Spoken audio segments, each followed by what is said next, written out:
For 3 years since Parliament first adopted a motion to consider amending the Constitution for land restitution, the process has come to nothing. MPs yesterday rejected a bill to allow for land expropriation without compensation. The DA argued that passing the constitutional amendment bill would infringe upon individual property rights, while the EFF wanted all land to be owned by the state. But the ANC says not all is lost, despite failing to secure a two-thirds majority to pass the bill. Justice Minister Ronald Lamola says other bills regarding land will be heading to Parliament. It was going to be one of the instruments that the state needs to succeed in its program of accelerating the land reform program. But we will proceed with the expropriation bill that is currently before Parliament, that states the circumstances under which land will be expropriated. We will also proceed with the redistribution bill, which is in the process at rural development. And we will also proceed with the land court bill that is also before Parliament as we speak. We will also proceed with the Communal Land Rights Act bill, which is also in the pipeline within the Department of Rural Development to ensure the security of tenure amongst the rural land. But as we speak now, government is in the process of releasing about 700,000 hectares of land that we are releasing to the people of this country.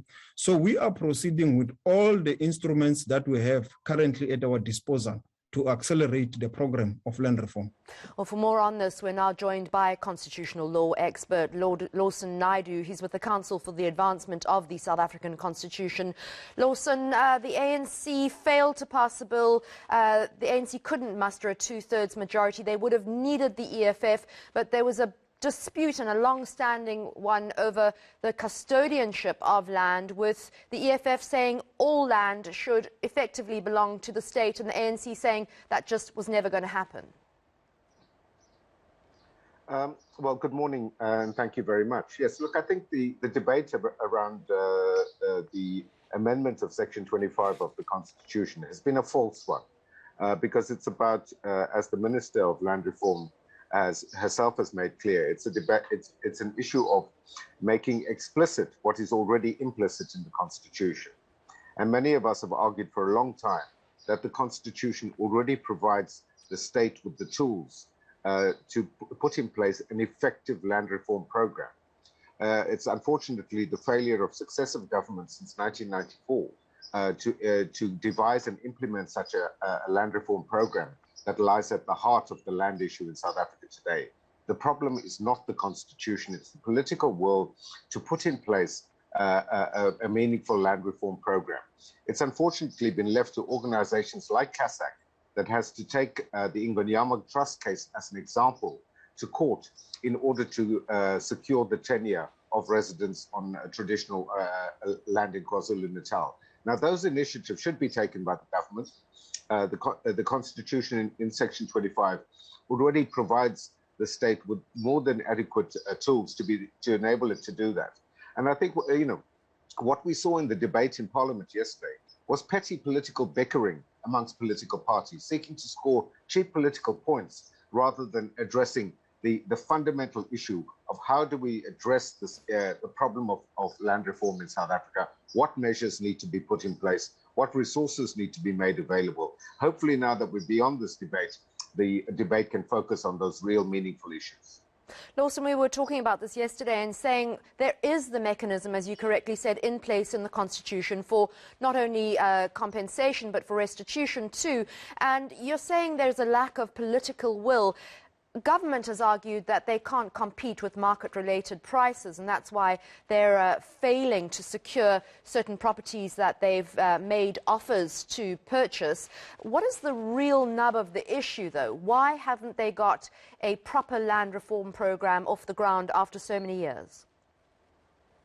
Well, partly because government has been fixated on the issue of the willing seller, willing buyer principle, which is not provided for in the Constitution.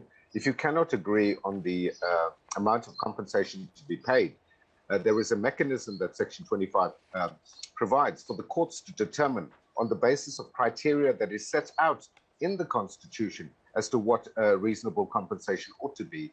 And in some circumstances, the courts may well rule that no compensation is payable because of the history and the usage of the land. So the mechanisms are there, they're simply not being utilized. And these are just simple excuses for the government's failure to implement a land reform program and to restore the dignity of South African people. Lawson, the EFF yesterday threatened to look at extra parliamentary means to repossess stolen land, is the quote. What could they mean by that, and what avenues would they have available in order to do that? Well, you know, if they're going to operate within the confines of the law, as I've said, there are mechanisms that are available to challenge land reform issues, to challenge particular transactions, which has been done over the years on a piecemeal basis. And we certainly hope that what the EFF is referring to is to use the existing constitutional and legal mechanisms to effect land reform, rather than using unlawful and illegal means of doing so. There's a sort of tone of land grabbing in that statement, which I think is probably going to ruffle a few feathers, and I think that's probably politicking and theatre too in the National Assembly yesterday. What is the next step, if any at all? I mean, if adopted and they had got that 267 votes to secure a two-thirds, it would have gone to the National Council of Provinces, where the ANC could easily have passed it. What avenues are open to them now?